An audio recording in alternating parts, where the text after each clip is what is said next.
the whole point of this video, and the whole point of this channel is really embracing your power and embracing your godhood. What's up? And welcome to my new channel.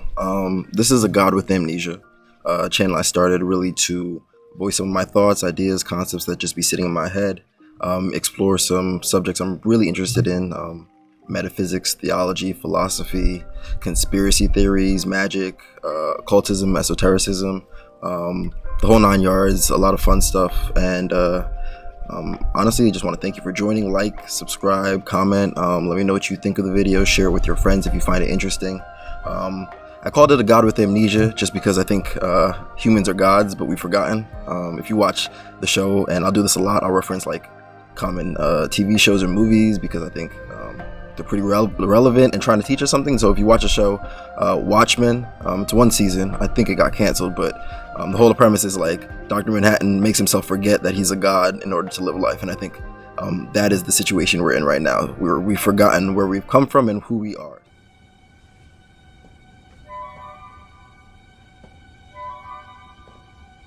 A for amnesia. Put this here. The effect should be immediate. You'll forget who you are, what you can do, and everything that's ever happened to you.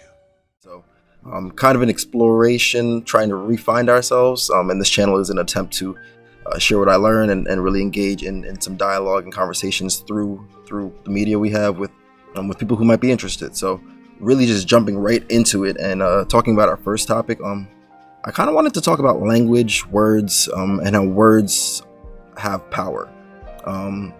In fact, I would even argue that like language and words are spells, and we can kind of break it down how I got to that conclusion. Simple one being spelling. Like the word spelling, when you spell a word, it comes from the word spell. So like a magical spell, and when you spell a word, same thing, right?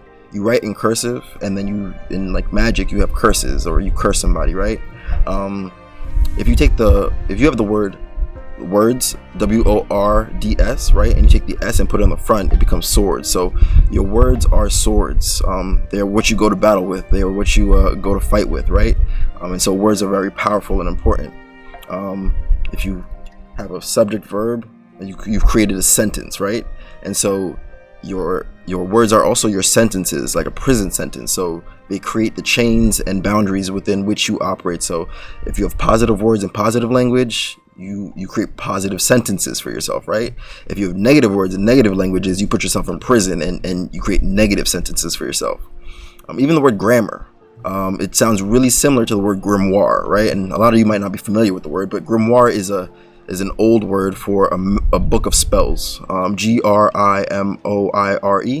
And so your grammar is a book of spells, and how adept and able you are to use grammar effectively in order to create your words and sentences. These are your spells that you go to battle with every day. And so when we talk about words, we're really talking about the vibrations and the frequencies that we are putting out into the universe through our vocal cords. Vibration and frequency is a very important thing. They're very powerful. And vibration and frequency actually can create form. I would suggest you guys go look up Cymatics. So go on YouTube or go on Google and search Cymatics, Cymatics, right? And you'll watch a bunch of videos where people put sand on vibrating plates and play different frequencies. And the sand will actually resonate into geometrical structures. The whole premise is certain frequencies and certain vibrations create certain forms. So when you speak and when you create sentences or use language, you are creating forms and things that manifest into reality, right? Another experiment, I think this guy's name is like Dr. Emoto or something, or Dr. Emoto's water experiments. But this guy basically took 2 jars of water and separated them, and then had a control, and spoke positive words to 1 jar of water, or 1 plant, I think was in the water, and then negative words to another plant or another jar of water for a certain period of time, and then took a microscope and analyzed on a microscopic level, like the symmetry and the geometric shape of the water of the 2 jars that he had spoken negative to and positive words. Now the positive jar, the symmetry and geometrical shapes within that water was beautiful. Like, it looked amazing, pristine, like snowflakes falling on a nice crystal day type shit.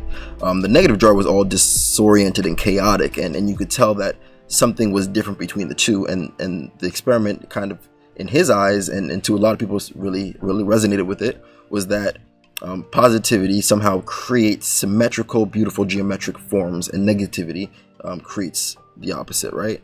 And so we can really get into, like, throughout this channel, we'll be talking about frequency, vibrations, the whole 9 yards. But I really just wanted to drive home my first video. Just something pretty simple, something easy to understand, how your words are spells, and how you really need to be aware of what you're saying and how you're thinking. The whole idea is you can only achieve what you believe is possible, right? And so if you use language like, I can't do that, or I can't do this, you're setting limitations within yourself that never existed. You yourself are setting those limitations. If you speak present tense as if I am doing this, or I will achieve this, or I have this, right? You're speaking things into existence. You're giving your mind a limitless boundary, if that makes sense, right? And so you are actively manifesting things through your words, through your languages, through your spells, that are coming to fruition nowadays. Even like the idea of I heard this one from B.O.B., so it's not original, but it was in his video on Instagram, but he was talking about how, like, you, during the weekdays, right, you work 9 to 5, Monday through Friday, but the whole weekdays, D-A-Z-E and D-A-Y-S, so, like, you're in a weakened state, and you during your weekdays, right, and then you have your weekend. So during the weekend, you party a lot, you drink, you smoke, you do whatever you do, but you're also weakened. You're in a weakened state because you're doing all these things that are not healthy for your body. And so that's one example of language. The idea of work, you go to job to earn a living, and you're also buried. When you cremated, your ashes are put in an urn. And so homophones and homonyms are prevalent all throughout our language. A good one also is like soul. So you have the word soul, which is like the part of your being or essence that people believe comes from the divine, and which is there before and after you die. So that's your soul. But also the name of our sun is actually Sol, S-O-L, and that's why you get the word solar. And so your soul is a representation of the sun. And so these two examples are like ways within the English language that homophones and homonyms have been placed there for you to establish certain relationships between things, whether they're positive or negative. And then once you really become conscious of this and be aware of it, you can use your words to empower you, right? So one thing I see within like my generation is that when people think something's funny, they'll be like, I'm dead, or like, yeah, I'm dead, like that's so funny type shit. But if you really think about what you're saying, you're reinforcing this idea of death, and I'm dead. And so someone had pointed this out to me, because I used to say that all the time, like, yo, I'm dead, that's crazy. And then when you think about it, I'm like, no, I'm not dead, I'm alive. So why am I saying I'm dead?